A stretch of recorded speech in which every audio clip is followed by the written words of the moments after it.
Assalamualaikum warahmatullahi wabarakatuh. Halo teman-teman semuanya. Dalam video ini saya akan sedikit menjelaskan tentang apa saja sih pembahasan dalam pertemuan kedua di mata kuliah Teknik Produksi Film. Jadi ada beberapa poin, yaitu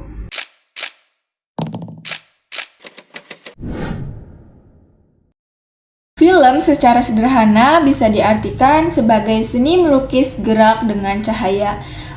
Bukan hanya gambar bergerak, film juga memadukan berbagai unsur seni, mulai dari seni rupa, seni musik, teater, sastra, sampai fotografi. Jadi film itu bukan sekedar tontonan, tapi juga karya seni yang kompleks.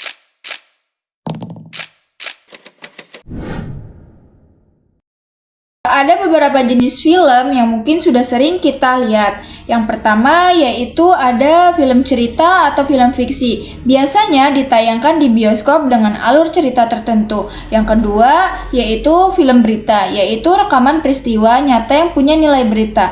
Yang ketiga yaitu ada film dokumenter, film yang menyajikan kenyataan tapi dengan sudut pandang pembuatannya. Dan yang terakhir, yang keempat, yaitu ada film kartun. Biasanya berupa animasi seperti Mickey Mouse atau Donald Duck.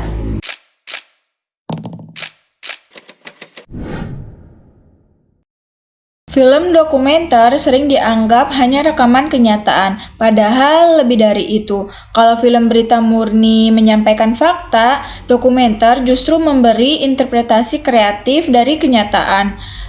Artinya sutradara bisa menambahkan sudut pandang, pesan, bahkan narasi selama tetap berdasarkan fakta.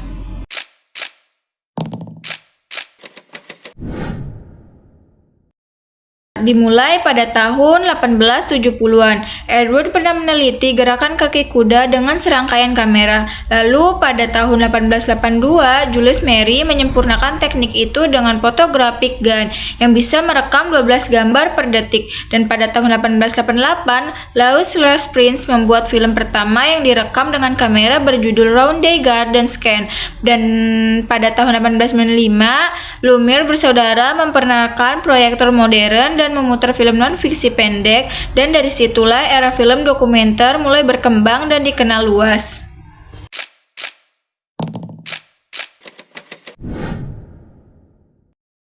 Film dokumenter mempunyai beberapa genre. Yang pertama yaitu ada dokudrama, yaitu dokumenter dengan adegan yang diatur ulang. Yang kedua ada semi dokumenter, yaitu gabungan rekaman nyata dengan rekonstruksi.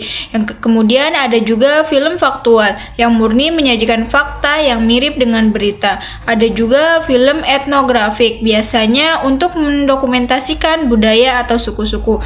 Lalu ada film propaganda, tujuannya yaitu mempengaruhi pendapat atau perilaku penonton. Dan yang terakhir yaitu ada cinema verite, gaya dokumenter yang natural dan spontan, seolah kamera adalah mata kebenaran.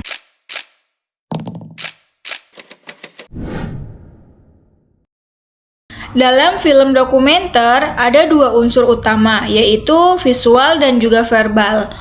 Unsur visual bisa berupa rekaman observasi langsung, gambar ilustrasi, atau potongan gambar yang digabungkan. Sedangkan unsur verbal bisa berupa percakapan narasumber, kesaksian pakar, atau pelaku, sampai narasi dari voice over.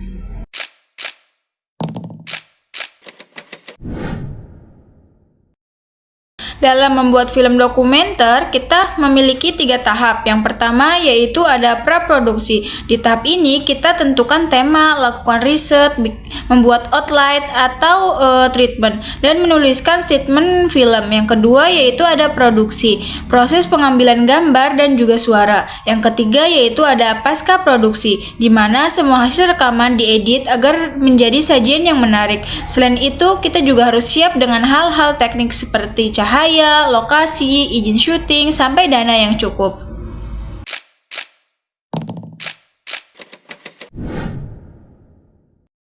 Ada 3 diktum atau prinsip penting dalam dokumenter. Yang pertama yaitu ada daya tarik film tergantung pada keunikan objek. Yang kedua yaitu pengetahuan harus bisa disajikan jadi tontonan yang menarik. Dan yang ketiga yaitu ada keberhasilan film dokumenter terletak pada kepekaan rasa pembuatannya, mulai dari sutradara, kameramen, penulis, naskah, hingga editor. Jadi, film dokumenter bukan hanya sekedar rekaman fakta, tetapi karya kreatif yang bisa menginspirasi dan memberi pengetahuan bagi penontonnya. Sekian penjelasan tentang pertemuan kedua dalam mata kuliah Teknik Produksi Film. Sampai jumpa di video-video selanjutnya. Wassalamualaikum warahmatullahi wabarakatuh.